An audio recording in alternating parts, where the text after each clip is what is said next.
Hey folks, welcome to Friday, 27th of May 2022. And we have had a liftoff this week so far on equities, and some of those questions of have we found a bottom being answered somewhat from a very buoyant equities market yesterday.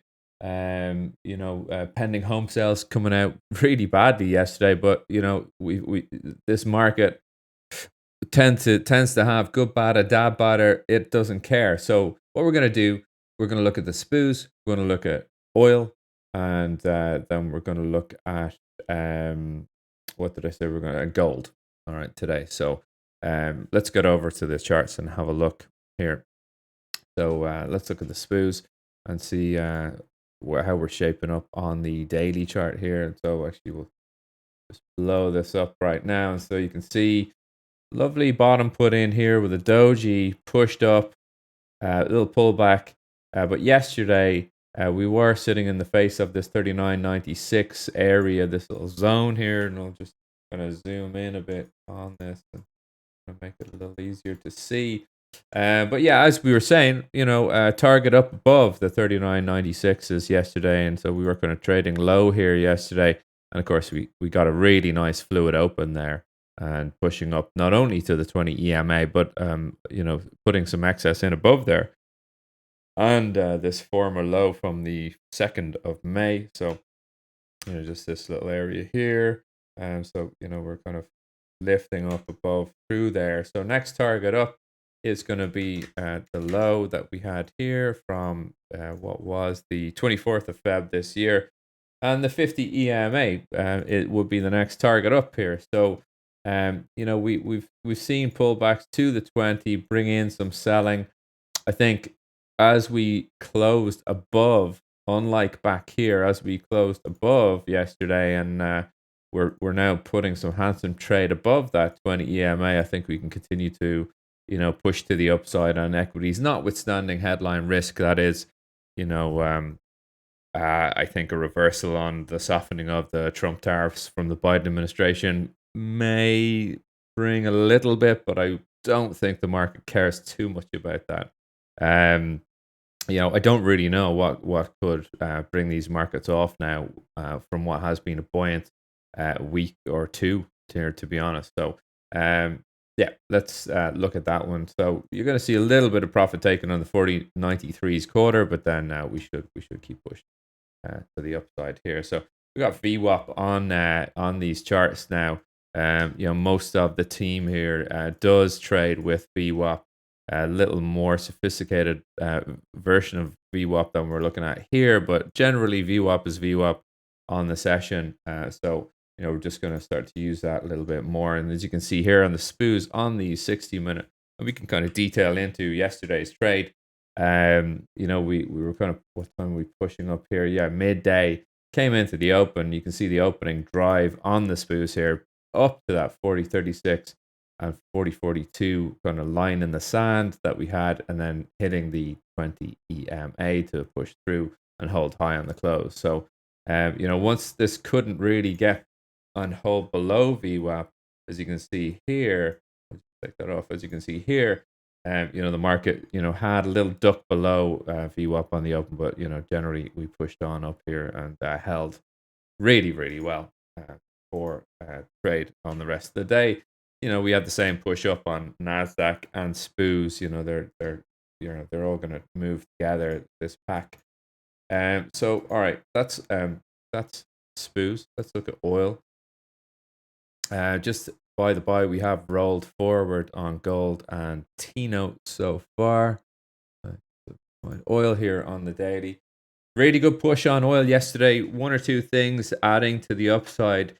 The Libyan production is off by 550,000 barrels per day. And that kind of hit the tape there just before we got into liftoff mode. Now, first of all, looking contextually at the market, we had been trading. You see, these are daily bars here. Look at these daily bars here.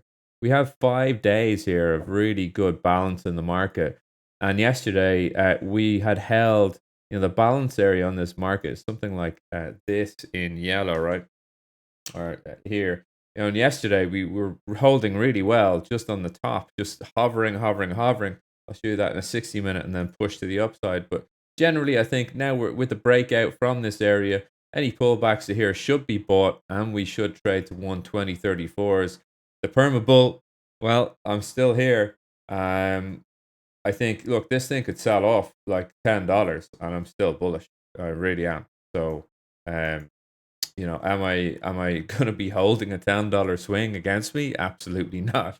But I'm just looking for excuses to buy this stuff all the time. So as we push back down here to look at the 60-minute on oil, you can kind of see what I'm talking about here. Generally, this area in yellow, it's a rough area. It's a rough estimate of this area, but you can see. You can see on yesterday's trade here. Generally, once we kind of held here, then at 1 o'clock, it was around then.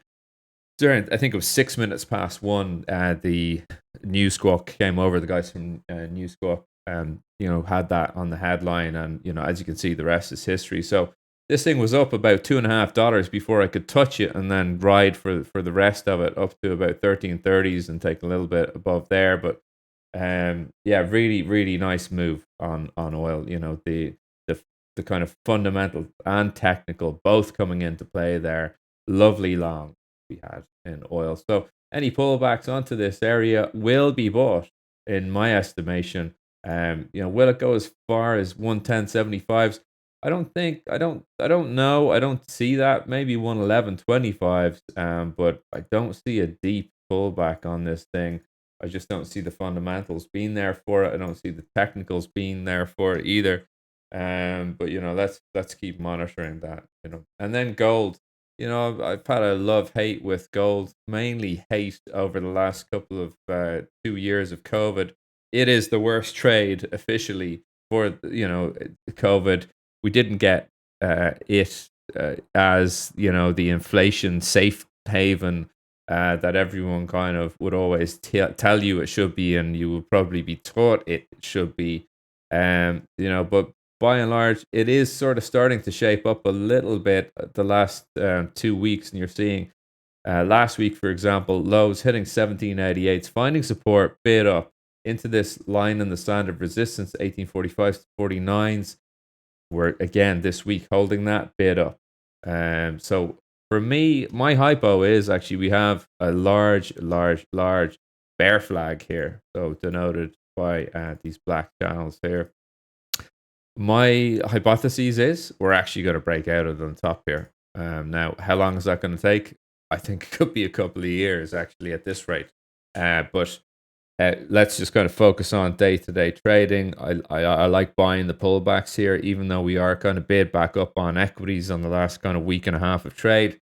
The floor for me is 1849s. Looking on the 60 minutes to see what that looks like here. Just let me show you there. This kind of 1849s floor. It's a bit of a line in the sand. It's a bit of a line in the sand. So, the automatic not working out too well there for me on this chart. But yeah, it's a bit of a line in the sand. So just get back one piece of the chart. So yeah, I mean, I like that area. On a pullback, would I rebuy it? I think I would. But well, I'm not trading. I'm putting gold out of my diet altogether. So I'm trying to stay away from it. But a few of the traders in the room really having some good luck with gold these days. So all right, that's it. Keeping it short and sweet. For another pre-US rundown. So have a good session. Have a great weekend. Memorial weekend coming up in the States, so I will not be on Monday. Markets will be closed, but we will be back with you on Tuesday. So with that, have a fantastic weekend. If you're in the States, have a good long weekend, and I'll catch you Tuesday. All right, take care. Bye-bye.